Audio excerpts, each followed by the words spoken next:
আমরা কেউ মাইন্ড করলাম না নি। একা একা মোদি আসলে ওই দিনই বিক্ষোভ দেওয়া শুরু হইতো তারেক রহমানের প্রধানমন্ত্রিত্ব।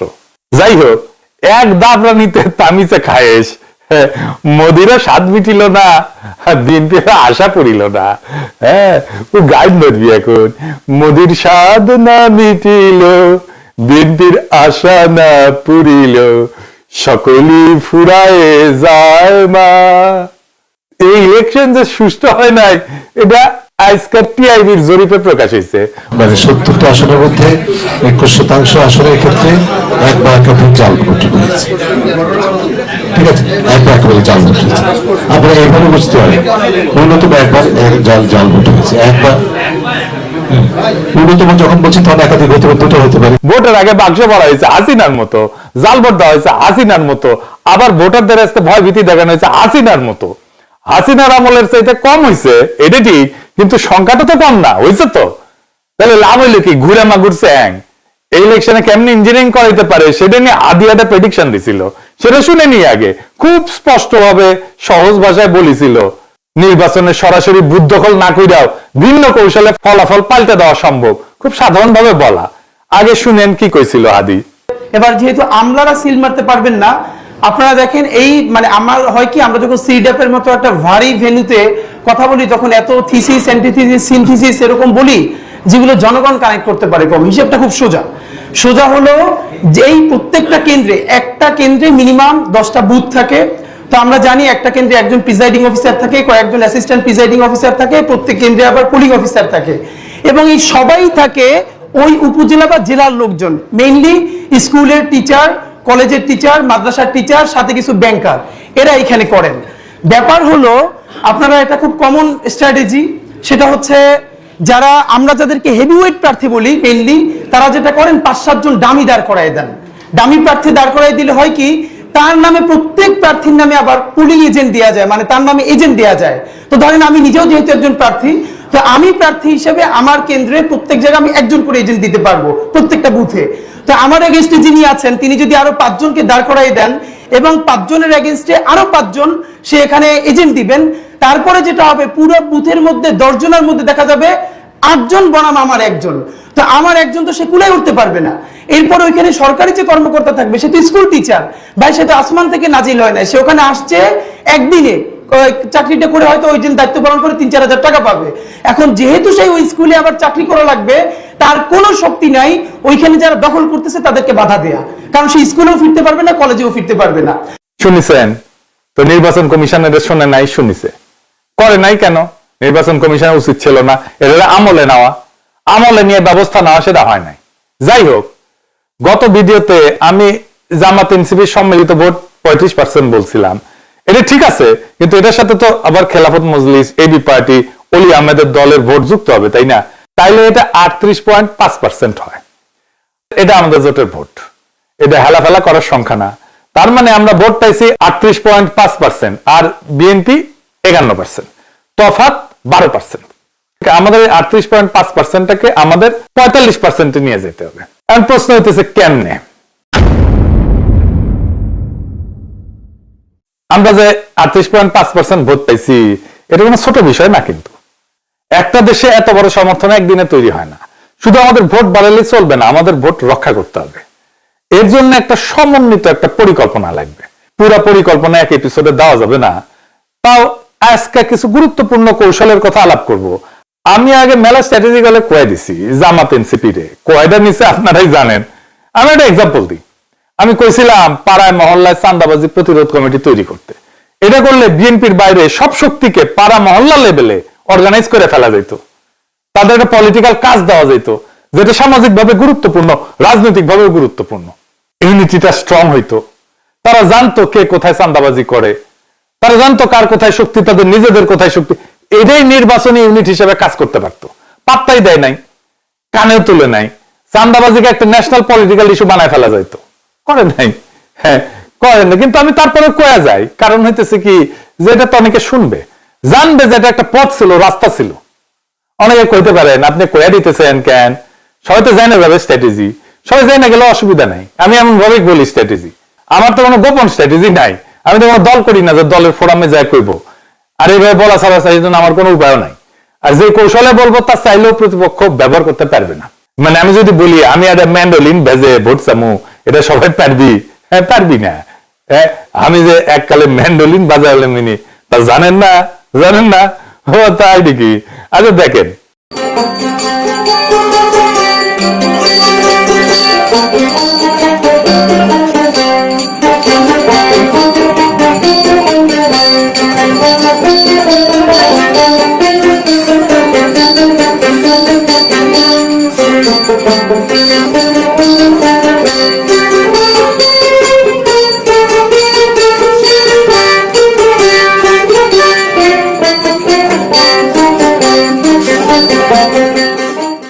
শুনেছেন ক্যাঙ্কা বাজাচ্ছিলাম, এখন আর অবশ্য বাজাই না।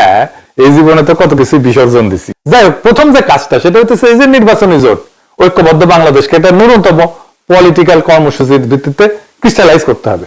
এর ভিত্তি হবে জুলাই বিপ্লব, 2 নাম্বার ফ্যাসিবাদ বিরোধী, 3 নাম্বার আধিপত্যবাদ বিরোধী। এই 3টে ইস্যুতে জোট। এইটারে কিভাবে ক্রিস্টালাইজ করা যাবে সেটা আমি আরেক পর্বে বলবো। আজকে কিছু প্র্যাকটিক্যাল ইমিডিয়েট পরিকল্পনা কথা কইতেছি। আজকে মূলত কিছু অর্গানাইজেশনের পরিকল্পনার কথা বলবো। তো এই যে কইছি প্রথমে 38.5 থেকে 45%, এই 6.5% কোথেকে আসবে? 6.5% আনতেই হবে, বা 7%-এর মতো ভোট কোথায় থেকে আসবে?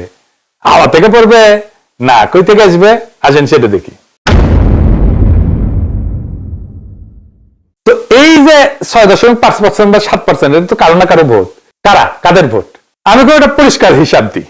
আমি 2টা খুব স্পেসিফিক জায়গা দেখাই দিব। স্পেসিফিক জায়গা, 1 নাম্বার নতুন ভোটার, তরুণ প্রজন্ম, যারা নতুন ভোটার হবে এই 5 বছর পরে। অনেকে মনে করে ভোট মানে একই মানুষ বারবার ভোট দেয়। না, ভোট নদীর মতো, দেশ বদলায়, মানুষ বদলায়, ভোটারও বদলায়। প্রত্যেক 5 বছর কি হয়? বাংলাদেশে প্রত্যেক বছর প্রায় 9 থেকে 10 লাখ মানুষ মারা যায়। তার মানে ভোটটা আজকে যারা ভোট দিয়ে গেছে তার মধ্যে 50 লাখ মানুষ সামনের নির্বাচনে ভোট দিতে পারবে না। 5 বছরে প্রায় 50 লাখ মানুষ সামনের নির্বাচনে ভোট দিতে পারবে না। এই মানুষগুলো বড় অংশই বয়স্ক ভোটার। একই সময় নতুন ভোটার তালিকায় ঢোকে, কিছু ভোটার বাইরে যায়, মারা যায়, কিছু নতুন ভোটার তালিকায় ঢোকে। প্রায় 45 থেকে 65 লাখ তরুণ, কারণ আমাদের মৃত্যুর হার হচ্ছে জন্ম হার বেশি। তার মানে কি দাঁড়ালো? 5 বছরে প্রায় 50 লাখ পুরনো ভোটার কমে যাবে, আর 50 থেকে 60 লাখ নতুন ভোটার ঢুকে পড়বে। মোট সংখ্যা খুব বেশি বাড়বে না, কিন্তু ভোটারদের চেহারা বদলে যাবে, ডেমোগ্রাফি বদলে যাবে, চিন্তা বদলে যাবে। এই পরিবর্তনটাই সুযোগ। যেই দল পুরনো সমর্থকদের ধরে রাখার রাজনীতি করে সে ধীরে ধীরে ছোট হয়ে যায়। যে দল নতুন ভোটারের মন জয় করতে চায় সে ভবিষ্যৎ দখল করে ফেলে। হিসাবটা দেখেন, আমাদের হিসাব আছে 38.5%, আমাদের দরকার 45%। এই 6.5% তো বাড়াইতে হবে। মানে দেশে যদি মোট ভোটার 8 থেকে 9 কোটি হয়, তাহলে 6.5% মানে 50 থেকে 60 লাখ ভোট। এই সংখ্যাটা শুনে বড় মনে হয়, কিন্তু বাস্তবতা দেখেন প্রত্যেক 5 বছরে এই নতুন ভোটার ঢোকে 50 লাখের মতো। তার মানে নতুন ভোটারদের বড় অংশটাকে যদি আমরা ধরতে পারি, 6.5% পাওয়া এটা অসম্ভব না। তাহলে কি করতে হবে? কলেজ বিশ্ববিদ্যালয়ে শক্ত সংগঠন গড়ে তুলতে হবে। আমাদের তো আছেই কলেজ বিশ্ববিদ্যালয়ে, আমাদের সংগঠন শক্ত। ছাত্র সংসদ নির্বাচন দাবি করতে হবে, এটি গুরুত্বপূর্ণ। সমস্ত কলেজ বিশ্ববিদ্যালয়ে এখন ছাত্র সংসদ নির্বাচন হইতে হবে। তরুণদের জন্য আলাদা কর্মসূচি লাগবে, সোশ্যাল মিডিয়ায় শক্ত উপস্থিতি লাগবে।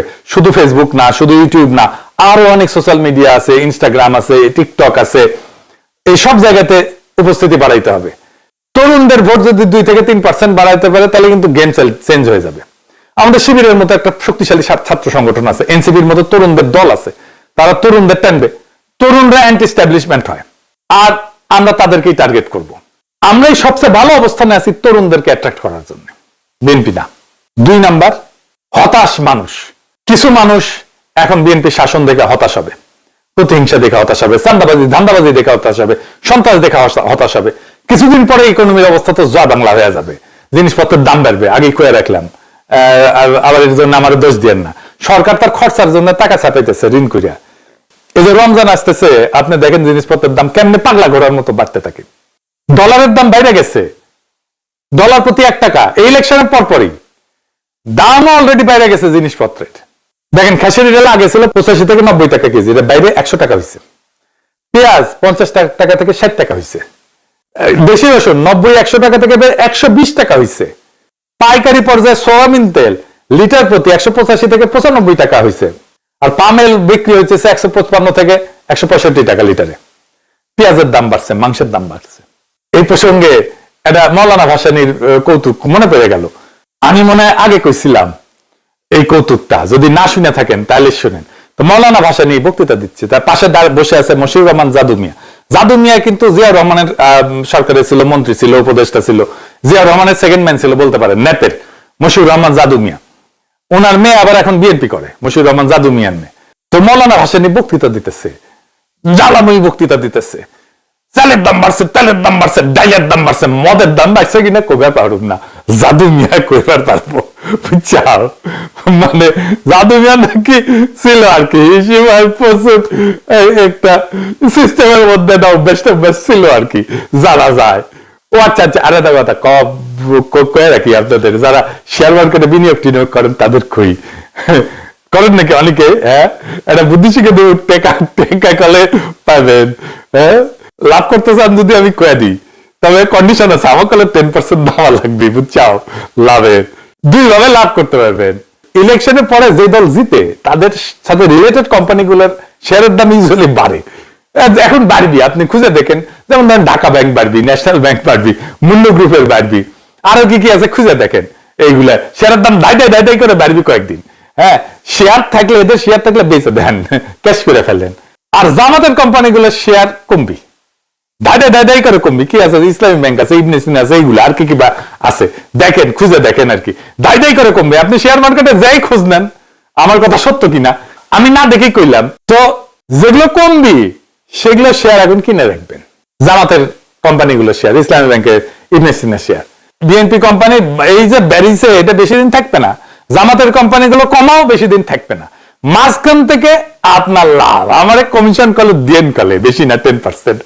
আর কারা হতাশ হবে? ক্ষুদ্র ব্যবসায়ী, হকার, দোকানদার, এদের উপরে প্রথম চাঁদাবাজারা টার্গেট করে। এরা বিরক্ত, বিব্রত অবস্থায় থাকে, অসহায় অবস্থায় থাকে। এদের মধ্যে সংগঠন এবং প্রচারণা তৈরি করতে হবে, তাহলে দেখবেন আপনার দ্রুত জনমতকে অর্গানাইজ করে ফেলতে পারছেন। এবার আসেন আলাপ করি কিছু জায়গায় সংগঠন নাই, যেখানে সংগঠন করা নিয়ে এটা খুব জরুরি জায়গা। 1 নাম্বার, গার্মেন্টস শ্রমিক ইউনিয়ন করতে হবে। যত জায়গায় শ্রমিক আছে সবগুলো জায়গায় শ্রমিক ইউনিয়ন, ট্রেড ইউনিয়ন করতে দিতে হবে। এটা নিয়ে সরকারের সাথে বার্গেন করতে হবে। এটা শ্রমিকদের অধিকার, এটা সাংবিধানিক অধিকার, আমার সংবিধান স্বীকৃত, বাংলাদেশের আইনে স্বীকৃত, আন্তর্জাতিক আইনে স্বীকৃত। এমনকি গার্মেন্টস বায়ার যারা আমরা যে সমস্ত দেশে রপ্তানি করি, সেখানেও আমাদের শ্রমিকদের অধিকার সম্পর্কে একটা পজিটিভ, ইতিবাচক ধারণা জন্মাবে। শ্রমিকদের বার্গেন করা, কালেকটিভ বার্গেনিং এজেন্ট হওয়া, এইটা আন্তর্জাতিকভাবে স্বীকৃত একটা অধিকার। আমাদের শ্রমিকদের এই অধিকার দিতে হবে, এটা নিয়ে সরকারের সাথে বার্গেন করতে হবে। দরিদ্র মানুষেরা যত বেশি সংগঠিত হবে, তত আমরা শক্তিশালী হব, তত এই এলিট রাষ্ট্র আমাদের কাছে নত হবে। যে সমস্ত শ্রমিক ইউনিয়ন লুটেরাদের কবলে আছে, তাদের সেই লুটেরা নেতৃত্বকে উৎখাত করতে হবে। যেমন ধরেন শাহজাহান খান, সে ছিল বাস শ্রমিকদের নেতা। বিএনপির নজরুল ইসলাম, সেও কিন্তু শ্রমিকদের নেতা, কিন্তু উনি কিসের শ্রমিক বলেন? এই সমস্ত নেতা রাখা যাবে না, শ্রমিকদের নেতা হইতে হবে শ্রমিককে। এরপরে রিক্সা শ্রমিক, আমরা ঢাকায় দেখছি রিক্সা শ্রমিকরা আমাদের বর্ষা বিপ্লবে কিভাবে অংশ নিছে। ওই যে সুজন যে স্যালুট দিছিল রিক্সার উপরে দাঁড়ায়, সে তো রিক্সা শ্রমিক, তাই না? এমন একটা পলিটিক্যালি চার্জড ক্লাস তাদের এই বিপ্লবের পরে কেউ সংগঠিত করার কাজ করলো না। এমনই বেকুব বাংলাদেশের রাজনৈতিক দলগুলা। আমি দেশে থাকলে ঢাকা রিক্সাওয়ালাদের প্রথম অর্গানাইজ করতাম, তাদের মহাসমাবেশ করতাম, সম্মেলন করতাম, তাদের একটা রাজনৈতিক শক্তি হিসেবে গড়ে তুলতাম। রিক্সা দিয়ে আপনি মেসেজ ছড়াইতে পারবেন দ্রুত। রিক্সা পলিটিক্যাল ভেহিকল বাংলাদেশের জন্য। আর ঢাকা শহরের রিক্সা সংগঠন, হকারদের সংগঠন, ক্ষুদ্র ব্যবসায়ীদের সংগঠন আপনার হাতে থাকলে আপনি ঢাকার রাজা। দাবলানি দিয়া চান্দাবাজ, ধান্দাবাজদের উড়াই দিতে পারবেন। সরকার কাটবে। এই রিক্সাওয়ালা দিয়ে কি করা যায়, এটা অনেক ভাবে কাজ করা যায়, শুধু পলিটিক্যালি না। আমি বলি, আমি মার্কেটিং এ বিজনেসেও কাজ করেছি। মজার একটা গল্প আছে, শুনবেন? আজ বলি, আসেন শুনে। আপনাদেরকে জানা আছে কিনা যে আমি কলে দরজ বাবার বেক্সিমকো ফার্মা কাজ করেছি, জানেন? ওইখানে আমার মাহমুদ ভাইয়ের সাথে পরিচয়, মাহমুদুর রহমানের সাথে। তখন তিনি শাইনপুকুর সিরামিক্সের এবং হাউজিং ছিল ওর এমডি। যাই হোক, এই বেক্সিমকো আমি আপনাদের পরিচিত বেশ কয়েকটা ব্র্যান্ড নিয়ে আপনারা চেনেন, এই নামগুলো জানেন, ওষুধের ব্র্যান্ড কাজ করছি, প্রোডাক্ট ম্যানেজার ছিলাম। যেমন ধরেন নাপা, হ্যাঁ, এই নাপা নাম হইলো কেমনে জানেন? জানেন না? NAPA, প্যারাসিটামলের কেমিক্যাল নাম আছে, N অ্যাসিটাইল প্যারা অ্যামাইনোফেনল। এই প্রথম অক্ষর নিয়ে নাপা, N এর N, অ্যাসিটাইলের A, প্যারার P R অ্যামাইনোফেনলের A, এই দিয়ে নাপা। তারপরে অ্যারিস্টোভিট B, অ্যারিস্টোভিট M, ওইগুলো আমার প্রোডাক্ট ছিল। আর একটা প্রোডাক্ট ছিল, এখন হয়তো চলে, কিন্তু আমাদের সময় আমরা যখন ছিলাম প্রোডাক্ট ম্যানেজার, ওই সময় ওইটা নাম্বার 1 প্রোডাক্ট ছিল দেশের, শুধু ভ্যাকসিন কোন না, দেশের আমাদের নিওসেপ্টিনার গ্যাস্ট্রিকের ওষুধ। এটার মার্কেটিং হয়েছে কেমনে জানেন? রিক্সা দিয়ে মার্কেটিং হয়েছে। কেমনে জানেন? ফার্মাসিউটিক্যাল কোম্পানির যে মেডিকেল রিপ্রেজেন্টেটিভ থাকে না, ওরা মোটরসাইকেল করে ডাক্তার ভিজিটার্স দেখেছেন না? ডাক্তারের চেম্বারের সামনে থায়ে ঠায় মোটরসাইকেল, হাসপাতালের সামনে থায়ে ঠায় মোটরসাইকেল, দেখেছেন না? তো ইনস্ট্রাকশন দেওয়া ছিল মেডিকেল রিপ্রেজেন্টেটিভদেরকে যে একদিন রিক্সা নিয়ে কাজ করতে হবে, মানে ডাক্তার ভিজিটে যাইতে হবে মোটরসাইকেল ছাড়া। আগে কলে দিন চুক্তিতে রিক্সা পাওয়া যেত, কিন্তু ওই সময় আমরা শর্ত দিছিলাম যে দিন চুক্তিতে রিক্সা যাওয়া যাবে না, সারাদিন আলাদা আলাদা রিক্সা নিতে হবে। রিক্সায় উঠে রিক্সাওয়ালার সাথে আলাপ জুড়তে হবে, কই খায়, কোথায় থাকে, কোথায় কোথায় যায়, খায় কোথায়, কখন খায়। তো আমাদের তো জাতীয় অসুখ 3টা, জানেন তো? জানেন না? 3টা জাতীয় অসুখ, গ্যাস্ট্রিক, আমাশা, কুরকুরানি। তো আলাপ শুরু করার পরে তার যে গ্যাস্ট্রিকের সমস্যা সেটা বের হয়ে যেত। রিক্সা থেকে নামার টাইমে ভাড়ার টাকা দেওয়ার সাথে সাথে 1 স্ট্রিপ ওই নিওসেপ্টিনার হাতে ধরে দিত রিপ্রেজেন্টেটিভ, বলতে খায় দেখেন দিনে 2 বার, সকালে আর রাতে, দেখেন কেমন লাগে, কেমন কাজ হয়। রিক্সাটা খাইতো, ভালো হইতো, মুখে মুখে ছড়াইতো। তখন এটা দাই দাই দাই দাই করে বাংলাদেশের সর্বোচ্চ বিক্রিত পণ্য হয়ে গেল এটা নিওসেপ্টিনার। অনেকে আবার উচ্চারণ করতে পারতো না, কিন্তু নিওসেপ্টিপিন, ওষুধের দোকানে যাই করতে নিওসেপ্টিপিন আছে। তো এই রিক্সাওয়ালাদের সংগঠন বানাইতে হবে। আবার রিক্সাওয়ালা সংগঠন বানাইতে যে জামাত বা এনসিপির অঙ্গ সংগঠন বানায়েন না, পিওর গণসংগঠনের রূপ দেন। মুশকিলটা হইতেছে জামাতের শ্রমিক কল্যাণ আছে একটা সংগঠন, সেটা আবার জামাতের অঙ্গ সংগঠন। এনসিপিরও তাই, অঙ্গ সংগঠন আর গণসংগঠন আলাদা জিনিস। তাহলে গণসংগঠন আর অঙ্গ সংগঠনের মধ্যে আলাদা কি বিষয়টা, এটা একটু বুঝে দেখি। হ্যাঁ,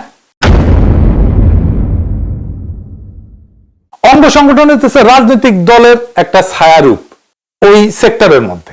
ধরেন ছাত্রদের মধ্যে বিএনপির ছায়ারূপ হইতেছে ছাত্র দল, ছাত্র দলের কাজই হইতেছে বিএনপির যা কর্মসূচি সেটাকে বাস্তবায়ন করা।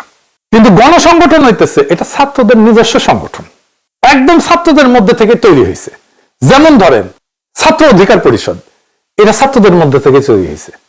ছাত্র শক্তি নাহিদদের যে দল ছিল, এটা ছাত্রদের মধ্যে থেকে তৈরি হয়েছে। এটার উপরে কোনো ফাদার অর্গানাইজেশন ছিল না রাজনৈতিক দলের। এইগুলো হইতেছে গণসংগঠন, জনগণের সংগঠন, ছাত্রদের দাবি নিয়ে কাজ করে। রাজনৈতিক দলের সাথে কথাবার্তা হইতে পারে, তার সাথে ঐক্য হইতে পারে, রাজনৈতিক দলের লোকেরা ওই গণসংগঠনের মধ্যে কাজ করতে পারে, কিন্তু ওইটা গণ হিসাবেই থাকবে। এটা এই দলের অঙ্গ সংগঠন না, রাজনৈতিক দলের অঙ্গ সংগঠন না, কারো পাঁচাতা সংগঠন না, তার নিজস্ব স্বাধীন সিদ্ধান্তে সে কাজ করে। এইভাবে রিক্সাওয়ালাদের সংগঠনকে জামাত বা এনসিপির অঙ্গ সংগঠন বানায় না, পিওর গণসংগঠনের রূপ দেন। সবাই কাজ করেন, ওর মধ্যে সবাই মিলে কাজ করেন, সবাই মিলে সংগঠনটা তৈরি করতে হেল্প করেন, কিন্তু আপনার ইডিওলজি, আপনার আদর্শ, আপনার রাজনৈতিক আদর্শ, আপনার রাজনীতি ওইটার উপরে চাপাই দিয়েন না। তাদের বাস্তব জীবনের সংকট নিয়ে তারা সংগঠিত হবে। যেমন ধরেন লাইসেন্সিং, রিক্সার গ্যারেজের ভাড়া, রিক্সা শ্রমিকদের জন্য পরিষ্কারভাবে আইন নাই, বাস্তবে কার্যকর হয় না। অনেক শ্রমিক রিক্সা কেনার জন্য উচ্চ সুদে ঋণ নিতে বাধ্য হয়, তাদেরকে সহজ শর্তে সুদমুক্ত ঋণের ব্যবস্থা করা। রিক্সা শ্রমিকের জন্য কোনো ধরনের সামাজিক নিরাপত্তা নাই, তাদের কোনো চিকিৎসা ফ্যাসিলিটি নাই। এইগুলোই হবে দাবি। এইবার নারী প্রশ্ন, নারী প্রশ্ন নিয়ে নির্বাচনের সময় আমাদের প্রতিপক্ষ আক্রমণ করে আমাদের নাস্তানাবুদ করতে চাইছে। জামাতের নারী সংগঠন সবচেয়ে বড়, তারা ইলেকশন টাইমে নারীদের যত বড় মিছিল করেছে দেখেছেন না? দেখেন দেখেন, না দেখে থাকলে দেখেন।